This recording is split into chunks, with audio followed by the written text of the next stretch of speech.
Hello बच्चों, आप लोग कैसे हैं। मैं आपका सुमित सर आज आपके लिए CMA inter group 2 paper number 12 जिसका नाम है मैनेजमेंट अकाउंटिंग, उसके बारे में आपको बहुत सारी चीज़ें बताने वाला हूँ कि मैनेजमेंट अकाउंटिंग के अंदर आपको क्या पढ़ना है, कैसे पढ़ना है, कौन से चैप्टर थ्योरी के हैं, कौन से प्रैक्टिकल के हैं, किन चैप्टर से एमसीक्यू आएगा, एमसीक्यू में भी कौन से थ्योरी चैप्टर से कौन से प्रैक्टिकल हैं, किन चैप्टर से दोनों चीज़ें आती हैं, थ्योरी और प्रैक्टिकल।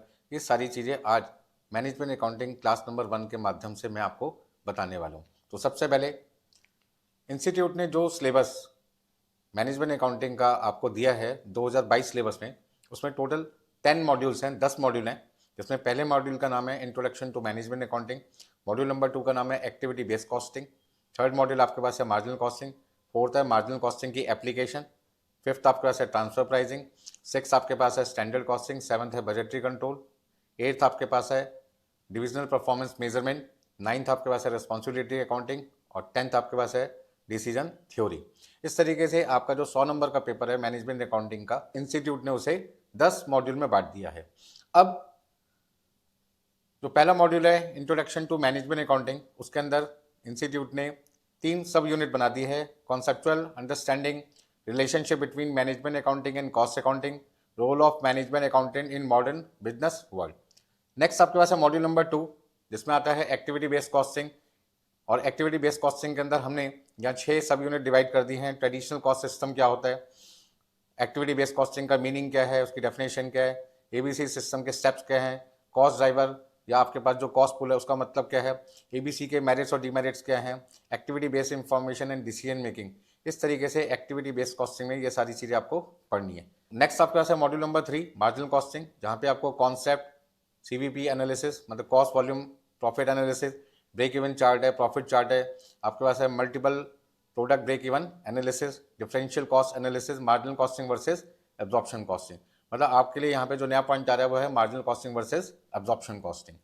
नेक्स्ट आपके पास में है डिसीजन मेकिंग, जो मार्जिनल कॉस्टिंग की एप्लीकेशंस होती हैं, मतलब एडवांस वर्जन हो जाएगा यहाँ पे मार्जिनल कॉस्टिंग का।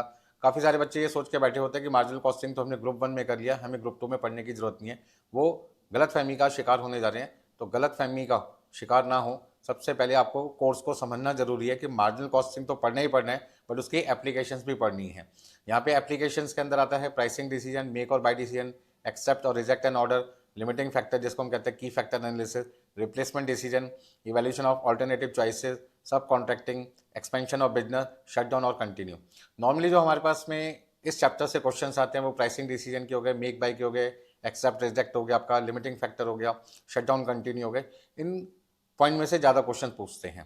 नेक्स्ट आपके पास में है ट्रांसफर प्राइसिंग, जो जनरली अभी तक हम यदि पास पेपर्स की बात करें दिसंबर 25 को छोड़ के, तो इसमें से ज़्यादातर थ्योरी क्वेश्चन पूछते थे, ठीक है ना। पर अब इसमें से इस बार प्रैक्टिकल क्वेश्चन भी दिया गया है। तो आप मान के चलो कि आने वाले अटेम्प्ट में जून 26 में और दिसंबर 26 में इस चैप्टर की वेटेज बढ़ने वाली है, मतलब कि कहीं ना कहीं 7 नंबर आने लगेगा प्रैक्टिकल क्वेश्चन, तो प्रैक्टिकल की वेटेज बढ़ेगी, ये मान के चलिए आप। मॉड्यूल नंबर 6 में है स्टैंडर्ड कॉस्टिंग, जिसमें आपको मेटेरियल वेरिएंस, लेबर वेरिएंस, ये तो पढ़ने ही पढ़ना है जो ग्रुप 1 में पढ़ा था। तो क्या सर एग्जैक्ट सेम है जो ग्रुप 1 में पढ़ा था? हाँ जी बिल्कुल एग्जैक्ट सेम है, वेरिएंस तो सेम ही रहेगा ना। हाँ, उनके जो लेवल हैं स्टैंडर्ड, मतलब जो क्वेश्चन पढ़ने हैं आपको, उसमें मेटेरियल वेरिएंस और लेबर वेरिएंस, जहाँ पे ग्रुप 1 में नॉर्मली मेटेरियल और लेबर का क्वेश्चन अलग अलग आता था, यहाँ पे मेटेरियल वेरिएंस और लेबर वेरिएंस को मिक्स करके दिया जा सकता है। साथ में ओवरहेड वेरिएंस भी आ सकता है, तो ओवरहेड वेरिएंस को 2 पार्ट में डिवाइड किया जाएगा, फिक्स्ड ओवरहेड वेरिएंस और वेरिएबल ओवरहेड वेरिएंस। फिर प्रॉफिट भी आ जाएगा, सेल्स वेरिएंस भी आ जाएगा, मिक्स क्वेश्चंस भी आ जाएंगे, सारे वेरिएंस एक साथ भी पूछ सकते हैं। तो आप तैयार रहिए। बट यदि ये क्वेश्चन मान लीजिए 14 नंबर का आता है स्टैंडर्ड कॉस्टिंग में से, जैसे पुराने जो पेपर्स हैं, मतलब आप मान के चलो कि जून 25 या उससे पहले के जो पेपर थे उसमें स्टैंडर्ड कॉस्टिंग का क्वेश्चन नॉर्मली 7 नंबर का आता था, लेकिन कभी कभी 14 नंबर का भी आ जाता था। तो मान के चलो यदि 14 नंबर का क्वेश्चन आ गया तो फिर कैसा होगा। बट आपकी किस्मत बहुत अच्छी है, दिसंबर 25 में इंस्टीट्यूट ने स्टैंडर्ड कॉस्टिंग में 7-7 नंबर के 2 सिंपल क्वेश्चन दिए। तो उम्मीद करते हैं कि आने वाले टाइम पे भी इसी पैटर्न को फॉलो किया जाएगा।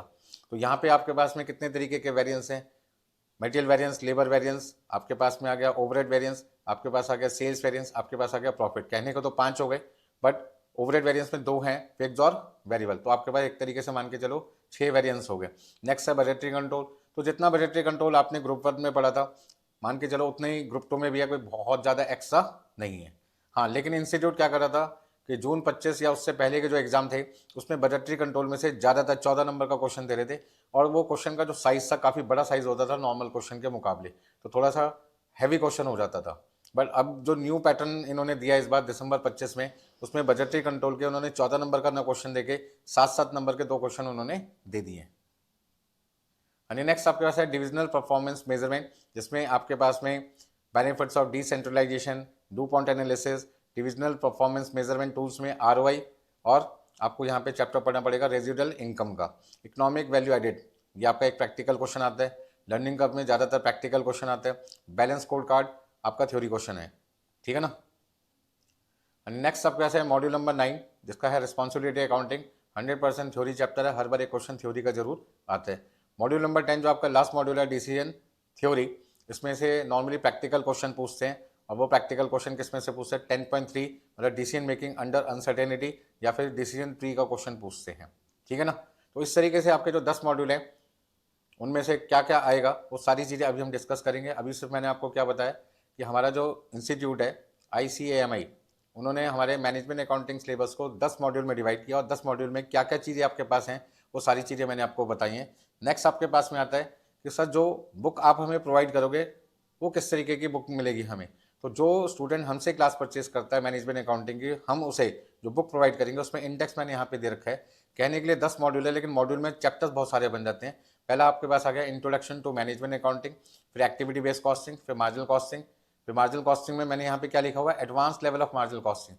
मतलब जो मार्जिनल कॉस्टिंग ग्रुप 1 में पढ़ा है वो तो पढ़ा ही पढ़ा है, वो तो बच्चा लेवल हो गया। यहाँ पर एडवांस का मतलब काफ़ी ऊपर तक आपको यहाँ पे जाना पड़ेगा, मतलब क्वेश्चन ऐसे होंगे कि मजा आ जाएगा देख के, यार अभी तक तो हमने मार्जिनल कॉस्टिंग पढ़ी थी, वो इसके आगे स्टैंड ही नहीं करती है।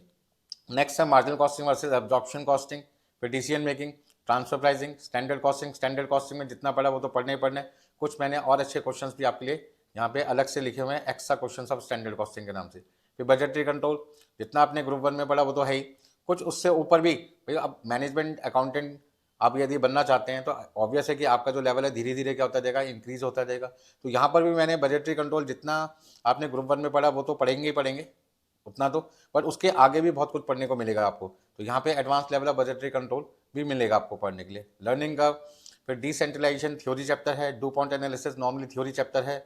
डिविजनल परफॉर्मेंस मेजरमेंट टूल्स में आपके पास क्या देगा, RI रेजिडुअल इनकम और ROI रिटर्न ऑन इन्वेस्टमेंट। ये 2 तरीके के प्रैक्टिकल पॉइंट्स होते हैं जो आपसे क्वेश्चन में पूछे जाते हैं। Economic value added practical chapter है, बैलेंस स्कोर कार्ड थ्योरी है, रिस्पॉन्सिबिलिटी अकाउंटिंग थ्योरी है, डिसीजन थ्योरी में 4 यूनिट थी, यहाँ पे चारों लिखी हुई है। तो इस तरीके से जो आपका 10 मॉड्यूल में सिलेबस था वो मैंने सारा यहाँ पे सिस्टमेटिक तरीके से आपके लिए लिख दिया ताकि आपको कोई दिक्कत ना हो। नेक्स्ट आपके पास है कि सर जब हम एग्जाम में जाते हैं तो आप हमें कुछ गाइड कीजिए कि जब हम क्वेश्चन पेपर हमें मिलेगा तो उस क्वेश्चन पेपर को जब हम पढ़ेंगे तो उसमें हमें क्या क्या चीज़ें दिखाई देगी। इंस्टीट्यूट ने जो आपका पेपर बनाया है, जब वो पेपर आपको एग्जाम में मिलेगा तो आपके पास में 2 सेक्शन होंगे मैनेजमेंट अकाउंटिंग में, एक होगा आपका MCQ और एक आपका होगा डिस्क्रिप्टिव पार्ट। जो MCQ है वो 30 नंबर का होगा, और 30 नंबर में आपको कोई नेगेटिव मार्किंग नहीं है। कोई आता है क्वेश्चन तो ठीक है, नहीं आता तो भी ठीक है, मतलब आपको सारे क्वेश्चन अटेम्प्ट करके आने चाहिए। जितने क्वेश्चन ठीक होते जाएंगे हर क्वेश्चन के 2 नंबर के हिसाब के आपको मिलते रहेंगे। मान लो 10 क्वेश्चन ठीक हो गए तो 20 नंबर, 11 क्वेश्चन ठीक है तो 22 नंबर, 15 के 15 आपके यदि ठीक हो गए तो आपके 30 नंबर हो जाएंगे। तो इस तरीके से MCQ में आप 30 नंबर ला सकते हैं। जितने भी MCQ आपके एग्जाम में आते हैं सारे के सारे आपके स्टडी मटेरियल से ही आते हैं, आपको कुछ एक्स्ट्रा अलग से करने की जरूरत नहीं है। सर इनकी प्रिपरेशन हम कहाँ से करेंगे, सब कुछ बताएंगे अभी आपको।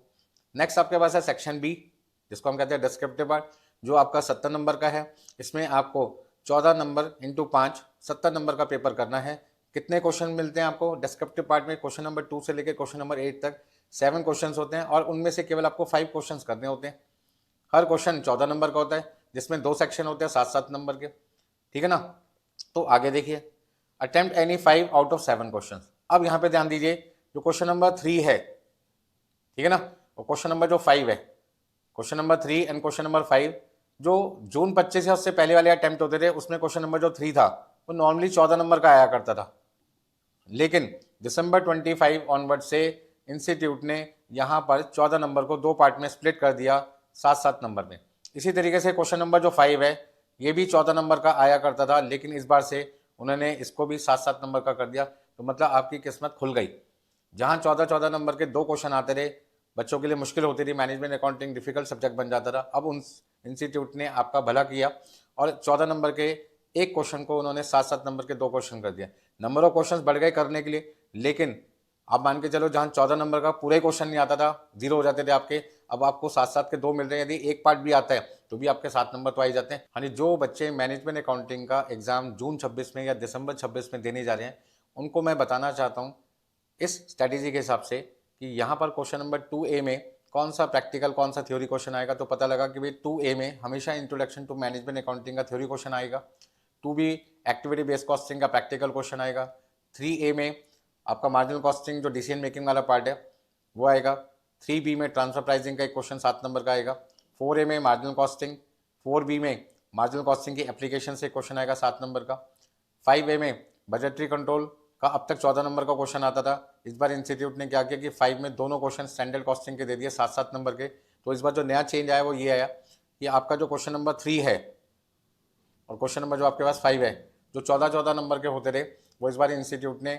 7-7 नंबर में डिवाइड कर दिया। तो आपके लिए फ़ायदा हो गया कि 7-7 नंबर के 2 क्वेश्चन आपके लिए ईजी हो जाते हैं करना। जहाँ 14 नंबर के क्वेश्चन करना आपके लिए डिफिकल्ट होता था, अब 7-7 नंबर के होने की वजह से वो सिंपल हो गया। तो क्वेश्चन नंबर 6 है, उसमें पहले एक क्वेश्चन स्टैंडर्ड कॉस्टिंग और एक बजटरी कंट्रोल का आता था। इस बार इंस्टीट्यूट ने क्या किया कि बजटरी कंट्रोल के 2 क्वेश्चन कर दिए 7-7 नंबर के, 6A एंड 6B। फिर क्वेश्चन नंबर जो 7 है वो डिविजनल परफॉर्मेंस मेजरमेंट में से आता है, इकोनॉमिक वैल्यू एडेड का या ROI RI का। और 7B ज़्यादातर जो क्वेश्चन आता है वो लर्निंग कर्व का आता है, प्रैक्टिकल क्वेश्चन। 8A ज़्यादातर क्वेश्चन आता है डिसीजन थ्योरी चैप्टर में से, प्रैक्टिकल क्वेश्चन। हाँ जी, 8B रिस्पॉन्सिबिलिटी अकाउंटिंग से फिक्स क्वेश्चन है थ्योरी का। सर कौन कौन से चैप्टर थ्योरी के मेन है? तो introduction to management accounting, balance score card, responsibility accounting, ये 3 आपके थ्योरी चैप्टर्स हैं। इनमें जो भी क्वेश्चंस एग्जाम में आ सकते हैं उन सबके नोट्स आपको थ्योरी के मिल जाते हैं। जो बुक हम आपको प्रोवाइड करते हैं उसमें गिवन होते हैं, आपको क्वेश्चन आंसर फॉर्म में दे रखा होता है। 8-10 क्वेश्चन होते हैं, उन्हीं में से 3 क्वेश्चन आ जाते हैं। और आप मान के चलो यदि 10 क्वेश्चन करके आपके 21 नंबर आ रहे हैं तो क्या दिक्कत है आपके लिए? बहुत बढ़िया आपके लिए। नेक्स्ट सर सेक्शन जो बी है, डिस्क्रिप्टिव पार्ट, आप इसमें हमें इंपॉर्टेंट चैप्टर बता सकते हैं प्रैक्टिकल के थ्योरी के। तो थ्योरी में मैंने आपको बता दिया इंट्रोडक्शन टू मैनेजमेंट अकाउंटिंग, आपके पास है डिविजनल परफॉर्मेंस मेजरमेंट, और नेक्स्ट आपके पास है रिस्पॉन्सिबिलिटी अकाउंटिंग। इन 3 चैप्टर में से थ्योरी मिलनी है और थ्योरी का नॉर्मली 3 क्वेश्चन आपको मिल जाते हैं, तो 21 नंबर की थ्योरी यहाँ पे आ जाती है। ठीक है जी, मैक्सिमम। नेक्स्ट है आपके पास में practical chapter, activity based costing से क्वेश्चन आना है, मार्जिनल कॉस्टिंग से एक क्वेश्चन मिलेगा, एप्लीकेशन और मार्जिनल कॉस्टिंग से 2 क्वेश्चन आएंगे, बजटरी कंट्रोल से भी 2 क्वेश्चन आएंगे, स्टैंडर्ड कॉस्टिंग से भी 2 क्वेश्चन। हाँ जी, इनमें से एक क्वेश्चन आपको मिलता है नॉर्मली। हाँ जी, एक आपके पास है लर्निंग कर्व, एक आपके पास है डिसीजन थ्योरी। तो इनमें से तो एक एक क्वेश्चन आपको मिलना है। ठीक है जी, मार्जिनल कॉस्टिंग में से आपको 2 क्वेश्चन मिल सकते हैं, एप्लीकेशन और मार्जिनल कॉस्टिंग से 2 मिल सकते हैं, बजटरी कंट्रोल से 2 मिल सकते हैं, स्टैंडर्ड कॉस्टिंग से 2 मिल सकते हैं। ठीक है ना। कई बार क्या होता है कि मार्जिनल कॉस्टिंग से एक ही क्वेश्चन देते हैं, एक क्वेश्चन आपको ट्रांसफर प्राइस से दे देते हैं। तो इस बार ट्रांसफर प्राइसिंग चैप्टर से एक क्वेश्चन दे दिया गया 3B। तो आने में मतलब उम्मीद करते हैं कि जून 26 और दिसंबर 26 में भी जो पैटर्न दिसंबर 25 में हुआ है वही इंस्टीट्यूट फॉलो करेगा। तभी तो इन्होंने पैटर्न इस बार चेंज किया है, 14-14 नंबर को खत्म करके 7-7 नंबर में क्वेश्चन इन्होंने डिवाइड किया। तो मैं ऐसा उम्मीद करता हूँ। वो तो जब institute MPQ model question paper launch करेगा जून 26 के लिए, तो एक आइडिया भी लग जाएगा कि क्या वो दिसंबर 25 वाला स्ट्रैटेजी फॉलो करेंगे या उससे पहले जो फॉलो कर रहे थे वो फॉलो करेंगे। तो आपको टेंशन लेने की जरूरत नहीं है, मान के चलो कि भी चैप्टर्स तो यही रहेंगे, 14 नंबर का क्वेश्चन है या 7-7 नंबर के 2 क्वेश्चन है, आना तो 14 नंबर का ही है, टेंशन वाली कोई बात नहीं है। नेक्स्ट आपके पास है सेक्शन ए, जो MCQ होता है, कंपलसरी पार्ट होता है 30 नंबर का। अभी तक हमने देखा दिसंबर 23 से लेकर दिसंबर 25 तक जो हमारे 5 अटेम्प्ट हो गए हैं, उसमें प्रैक्टिकल और जो थ्योरी का पोर्शन है वो कितना रहता है। तो हमने देखा भाई दिसंबर 23 में 14 नंबर के प्रैक्टिकल थे, 16 नंबर की थ्योरी थी। आपका जून 24 में हमने देखा 18 नंबर के प्रैक्टिकल है, 12 नंबर की थ्योरी है। फिर दिसंबर 24 में हमने क्या देखा, 12 नंबर के प्रैक्टिकल है, 18 की थ्योरी है। जून 25 में हमने देखा 12 का प्रैक्टिकल, 18 की थ्योरी। दिसंबर 25 में 18 का प्रैक्टिकल है, ठीक है ना, और आपके पास में 12 की थ्योरी है। बात समझ में आ गई? तो इस तरीके से हम यदि देखें तो हमारे जो प्रैक्टिकल क्वेश्चंस हैं वो आपके 6 क्वेश्चन से लेकर 9 क्वेश्चन तक प्रैक्टिकल रहते हैं, मतलब 12 नंबर से लेकर 18 के। इसी तरीके से यदि प्रैक्टिकल ज़्यादा होगा तो थ्योरी कम हो जाएगी, यदि थ्योरी ज़्यादा होती है तो प्रैक्टिकल कम हो जाएगा। आपको टेंशन लेने की जरूरत नहीं कि मान के चलो कि एवरेज 12 नंबर से 18 नंबर के बीच के प्रैक्टिकल और थ्योरीज आपके पास आती है, मतलब 50-50% हमें ले सकते हैं, एक तरीके से कह सकते हैं। सर क्या आप हमें बता सकते हैं कि जो सेक्शन ए MCQ 30 नंबर का कंपलसरी पार्ट होता है उसमें कौन से चैप्टर से थ्योरी आएगी, कौन से प्रैक्टिकल, और कौन से ऐसे चैप्टर है जिनमें से कुछ भी आ सकता है, प्रैक्टिकल थ्योरी दोनों।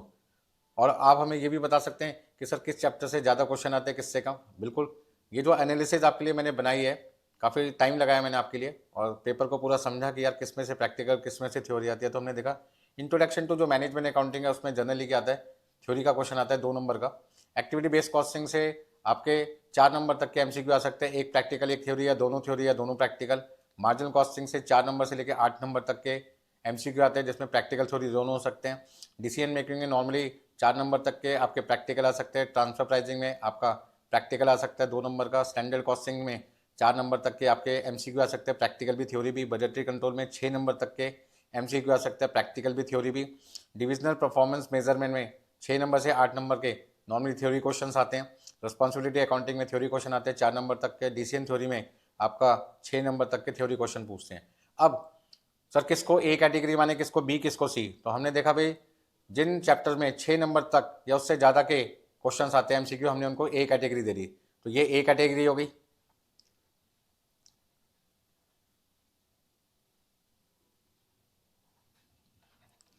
जहाँ 4 नंबर तक के क्वेश्चन आते हैं हमने उनको B कैटेगरी दे दी। तो 4 में आपके पास से B कैटेगरी का ये सारे B कैटेगरी में आ गए। और जहाँ पे आपके 2 नंबर तक के क्वेश्चन आते हैं वो आपके पास आ जाएगी C कैटेगरी। ठीक है ना? तो इस तरीके से आपके 4 ऐसे चैप्टर हैं जो A कैटेगरी में आते हैं, 4 ऐसे चैप्टर है जो B कैटेगरी में आते हैं, 2 ऐसे चैप्टर है जो C कैटेगरी में आते हैं। ठीक है जी? तो इस तरीके से आपको पता लग गया कि कौन से चैप्टर से प्रैक्टिकल क्वेश्चन आएंगे, कौन से थ्योरी से, किस चैप्टर से कितने तरीके के MCQ आ सकते हैं। ये सब आपको आइडिया लग गया कितने मार्क्स के। नेक्स्ट आपके पास है सर जो MCQ आएंगे एग्जाम में, उनमें प्रैक्टिकल चैप्टर्स कौन से होंगे, कौन से थ्योरी? तो introduction to management accounting, activity based costing, marginal costing, budgetary control, divisional performance measurement, responsibility accounting और डिसीजन थ्योरी।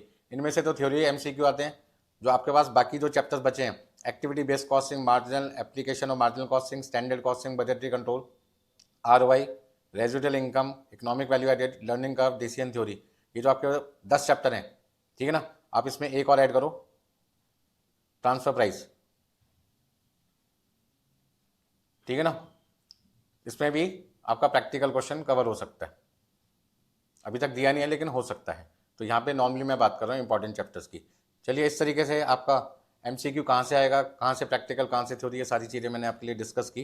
हाँ जी, क्लास नंबर 1 में मैंने आपको ये बताया कि भाई हमारा जो पेपर है उसमें 100 नंबर में कितने मॉड्यूल्स हैं, क्या क्या चैप्टर्स के नाम हैं, उन चैप्टर्स में हमें क्या पढ़ना है, किस चैप्टर में प्रैक्टिकल पार्ट आता है, किस में थ्योरी आता है, किस में से MCQ आता है, MCQ कितने नंबर के आते हैं, कोई नेगेटिव मार्किंग नहीं है। ये सारी चीज़ें मैंने आपको बहुत डिटेल में आज समझाई है।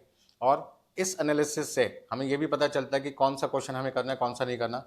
जैसे यदि कोई बच्चा मुझसे पूछता है कि सर मैं एग्जाम में कौन कौन से क्वेश्चन करूँ, तो मैं कहूँगा जी इंट्रोडक्शन टू मैनेजमेंट अकाउंटिंग और एक्टिविटी बेस्ड कॉस्टिंग बिल्कुल सिंपल क्वेश्चन होते हैं।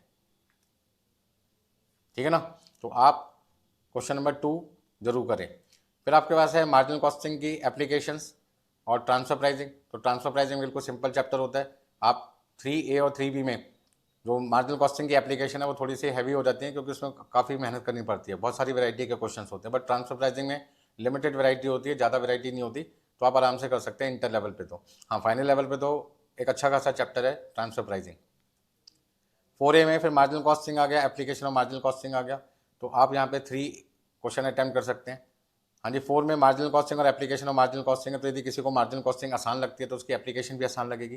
तो ये पर्सन टू पर्सन वेरी करता है कि किसके लिए मार्जिनल कॉस्टिंग ईजी है, किसके लिए डिफिकल्ट है। क्योंकि मार्जिनल कॉस्टिंग में फॉर्मूले बहुत होते हैं और एक दूसरे से कनेक्टेड होते हैं, तो वहाँ पे माइंड आपको ज़्यादा यूज़ करना होता है। तो ऐसे केस में जिसको मार्जिनल कॉस्टिंग पे अच्छा कंट्रोल है वो क्वेश्चन नंबर 4 अटैम्प्ट करे। जिसको लगता नहीं हो पा रहा मुझसे भाई, 4 क्वेश्चन छोड़ सकता है।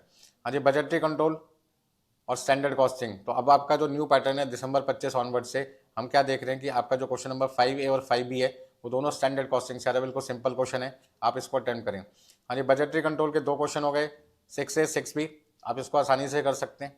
ठीक है ना?